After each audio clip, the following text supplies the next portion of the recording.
Hey guys, I know this trip has been not so much vlogging. I have done some filming, so I will do a voiceover over that. But right now we're just the outskirts of Houston. Gonna go to the top golf thing. I've never done that before. It looks very interesting. There's been a lot of different things this trip. I really miss exercising every single day, I'll tell you that much.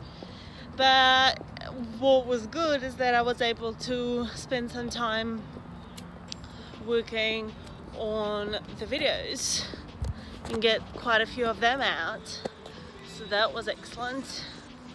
On my way back, like we're leaving tomorrow night, we'll be back in Australia in a couple of days because it takes a while to fly and you lose a day. I have a big Toastmasters thing when I come back, so just need to continue working on the speech and edit that and then learn it. But I actually absolutely love Toastmasters. Hey, it's just been very, very interesting to me, and something that I want to do is go on the executive committee for the club that I'm in. But I go to quite a few different clubs for Toastmasters, different conferences, different just clubs to get more experience, more exposure, get more and more comfortable at speaking in front of people that I don't know, perhaps talk about subjects that are important, not just, you know, that kind of small talk type thing, and actually have a more productive, better, more interesting story as a way to tell and communicate your ideas, which I think is always helpful. By the way, I don't know how many of you are into Toastmasters that watch me here on the channel. Do let me know down in the comments below, because I think the Toastmasters is just like the most epic thing. It's great to be surrounded by people who are into public speaking, because I feel like public speaking has been something that I loved doing since I was a kid. Hey, but the funny thing is, I was not confident enough to speak in front of too many people, even though I still did it. Like thinking back at it, I actually used to record myself public speak. That's like the funniest thing ever. You know those tape cassettes that used to have in the recorder? I would just press play and I would talk to an audience, make up audience, and I would just do whatever. Sometimes it would be random stories that I have heard and I wanted to tell them. One of my favorite things to do was to tell a story, like a mythological story, like some Greek myth about Greek gods, about Athens, about Egypt. I used to love all that type of stuff. And as a kid, I was really into it. My amazing mom used to like tell me lots and lots and read stuff out to me, and we'd like study it all the time, and I draw pictures of that. So I loved that a lot, and I would just press play on these tapes when I was by myself at home, and I would tell that story of like some myths. And sometimes I would talk about just whatever I've learned at school. I would be communicating it back on that cassette, and then I would tape over it on top, because, you know, we only had so many cassettes at home. And then at the same time I would just record and talk, and that was just like so much fun to me, and I just got value out of that. It was just like an exciting little activity that I was doing. And I would like record and re-record and practice and do intonation and pauses and all that stuff. And then the older I got, the more like self-conscious I got about all the different things in life. I became a little bit overweight as a kid, so then I kind of became more and more, and I was bullied through that. So then I became less and less confident in myself and ability to, I don't know, talk about things, although sometimes it would still come out when I 100% knew what I was talking about, so that was pretty cool still. Actually, at that point, I knew some people who moved over to New Zealand, my mom's friends. Then my mom moved over to New Zealand, so I was just very confident and excited to talk about that. And I was actually, there was a point in time when I was delivering little speeches, little lectures. It'd be like 40-minute little lecture thing to children, to younger kids in Russia at our school. I would just tell them all about the country and tell of New Zealand, because that's, you know, was the ultimate goal where we're gonna move as a kid. That's all, like, that's what I was working towards, that's what I knew.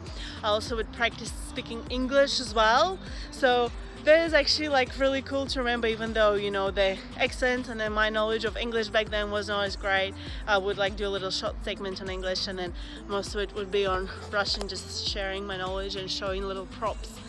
And then I guess my journey moved on to moving to New Zealand and not being fully comfortable and confident speaking English because, right, it was my second language and I didn't know too many words and I would get freaked out.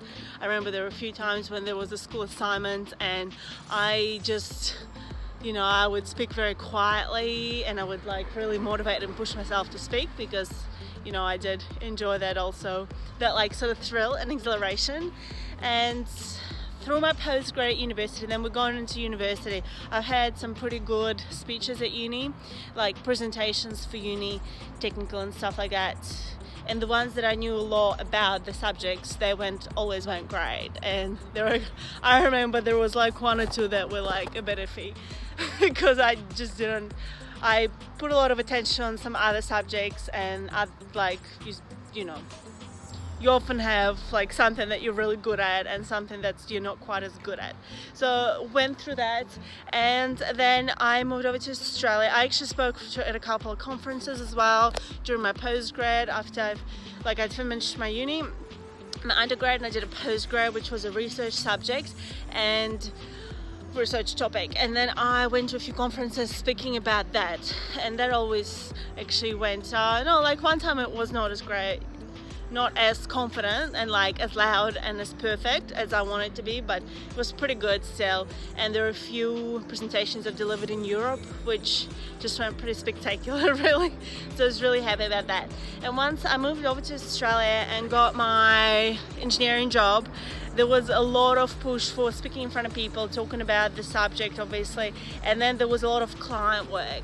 And as someone who only recently started and like the job that I was doing on gas, I was just completely brand new, not really aware about any of that stuff.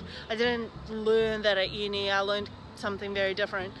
So to me it was very, very nerve-wracking and challenging at times, and because there was a really big company and there was a really big group of people, you know, sometimes I would question my ideas and my thoughts and I'd be a little bit concerned of voicing it in front of a crowd of people, which is, again, it's like it's my thing, and maybe like it just comes with experience and practice and confidence, and obviously like after you have had some experience and you know that, oh, what I think is actually legit, then you'll be able to communicate that and talk about it more and better and more interesting, and you'll have more to say.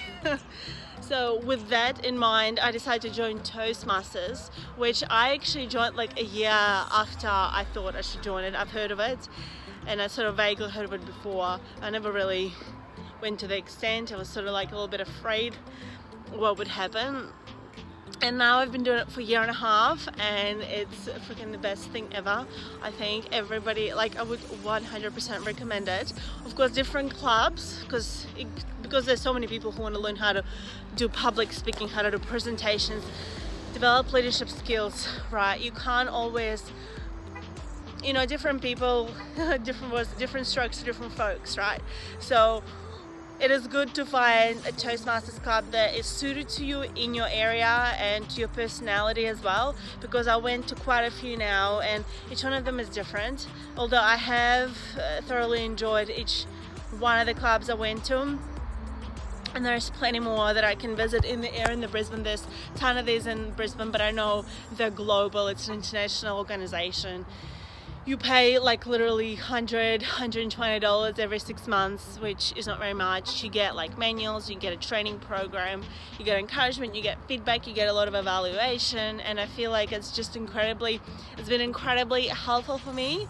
And what is interesting to me is that I learn all these things at Toastmasters, right, at my club, and I deliver all these presentations which are about all kinds of subjects and topics. And the further along you go into the program, you can do more and more advanced booklets or course program things, and they're pretty good and they focus on different things, and I have just so much more to learn still, but it varies and it trains you to focus on different aspects of delivering a speech, and whether it is speaking to inform, whether it is a humorous speech, whether it is inspirational speech, whether it is just to facilitate some sort of group activity, whether it is you're learning how to use your voice, how to use pauses, how to tell a story, how to have a certain structure, how to deliver a research subject speech, how to have a technical presentation.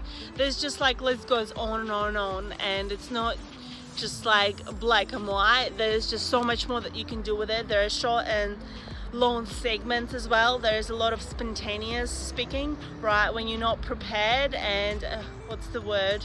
I'm forgetting the word. Impromptu, that's the word. So it's impromptu speaking, and it would vary like from 2 minutes speaking about the subject that you know, someone gives you a subject and you got to talk about it for 2 minutes, or it would be a big full-on speech or a long presentation, which also can be very challenging. But to me, it's very exciting and very fun, and I'm absolutely loving it. So anyway, I'm going to the executive committee for one of the clubs that I'm participating in, and that's going to be very exciting. I'm just going to learn so much more about the program, the system, the organization, and I believe that I will be able to develop and bring out in myself leadership and delegation and management, whether it's, you know, just project management and some organizational people management skills. And I also see the direct correlation of those abilities and what impact that would have on my professional life as well. Like, you know, because I don't know if you've heard this or not in the past, but I keep hearing it more and more. The more time I spend in my work, I'm just trying to work with lighting, but also, you know, I don't know, should go just a little bit out. I have heard that if, you know, the more time I spend in my career and working, right, I get more experience, I want to go up and I want to accomplish things, and I want to bring value in a different level rather than just doing the job, the sort of the entry-level basic job. Like, I want to be doing that sort of leadership and have an impact and add value on a higher level within the company. So I feel like the more I talk to people about it, they always say, well, you should really have the skills and be already doing the job that you want to get. And it's not always like that. Like, it also depends on your personality and your other skills and the luck sometimes, like the right place, right time type thing.